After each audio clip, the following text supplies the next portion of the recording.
Tollywood king Akkineni Nagarjuna చేసిన సొగ్గాడే చిన్నినైన బంగారాజు రెండు చిత్రాలు కూడా బ్లాక్ బస్టర్స్ గా నిలిచాయి. త్వరలో బంగారాజు మూవీ సీక్వెల్ రాబోతున్నట్టు సమాచారం. బంగారాజు మూవీలో నాగార్జున, నాగ చైతన్య నటించగా సీక్వెల్లో అఖిల్, నాగ చైతన్య, నాగార్జున ముగ్గురు కలిసి నటిస్తారని సమాచారం.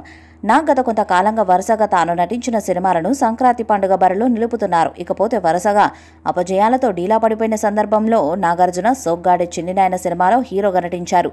ఈ మూవీని సంక్రాంతి కానుకగా విడుదల చేశాడు. పెద్దగా ఎలాంటి అంచనాలు లేకుండా విడుదలైన ఈ సినిమా సంక్రాంతి పండుగ సందర్భంగా విడుదలై బాక్సాఫీస్ దగ్గర మంచి విజయాన్ని అందుకుంది. ఇకపోతే ఈ మూవీ తర్వాత నాగార్జున బంగారాజు అనే మూవీతో మరొకసారి సంక్రాంతి బరిలో నిలిచాడు. ఇకపోతే ఈ సినిమా మంచి అంచనాల నడుమ విడుదలయ్యి బాక్సాఫీస్ దగ్గర సూపర్ సక్సెస్ను అందుకుంది.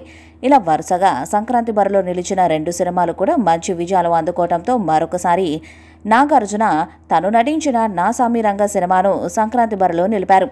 ఈ సినిమా ఈ సంవత్సరం సంక్రాంతి పండుగ సందర్భంగా జనవరి 14వ తేదీన విడుదలైంది. ఈ మూవీ కొద్ది రోజుల్లోనే బ్రేక్ ఫార్ములాను కంప్లీట్ చేసి క్లీన్ హిట్గా స్టేటస్ను అందుకుంది.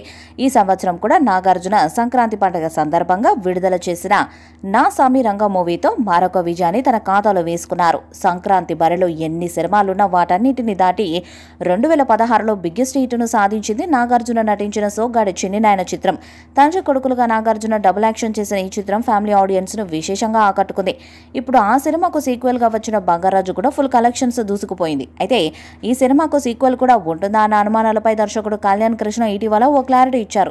సొగ్గాడే చిన్నినైన సినిమా ఎక్కడ ఆగిపోయిందో బంగారాజు అక్కడే మొదలైంది. బంగారాజులో ఒక నాగార్జున క్యారెక్టర్కు కొడుకుగా, మరొక నాగార్జున క్యారెక్టర్కు మనవడుగా ఆకట్టుకున్నారు నాగ చైతన్య. ఇంతకుముందు ఈ తండ్రి కొడుకులు కలిసి మనం చిత్రంలో నటించారు. మరొకసారి వీరిద్దరి స్క్రీన్ ప్రజెన్స్ బంగారాజుకు పెద్ద ప్లస్గా మారింది. బంగారాజు తర్వాత కూడా సీక్వెల్కు ఛాన్స్ ఉందని ఇటీవల స్పష్టం చేశారు ఈ దర్శకుడు. అయితే ఈ కథను హడావిడిగా సిద్ధం చేస్తే సరికాదని, సరైన సమయం తీసుకుని కథను పూర్తి చేసి సెట్స్ పైకి తీసుకెళ్తారని వివరించారు కళ్యాణ్ కృష్ణ. ఈ వీడియోపై మీ అభిప్రాయాన్ని కామెంట్ బాక్స్లో తెలియజేయండి. వీడియో మీకు నచ్చితే లైక్ చేయండి, షేర్ చేయండి, కామెంట్ చేయండి. మరిన్ని అప్డేట్స్ కోసం మన ఛానల్ని సబ్స్క్రైబ్ చేయండి. నోటిఫికేషన్స్ కోసం పక్కనే ఉన్న గంట సింబల్ని కొట్టండి.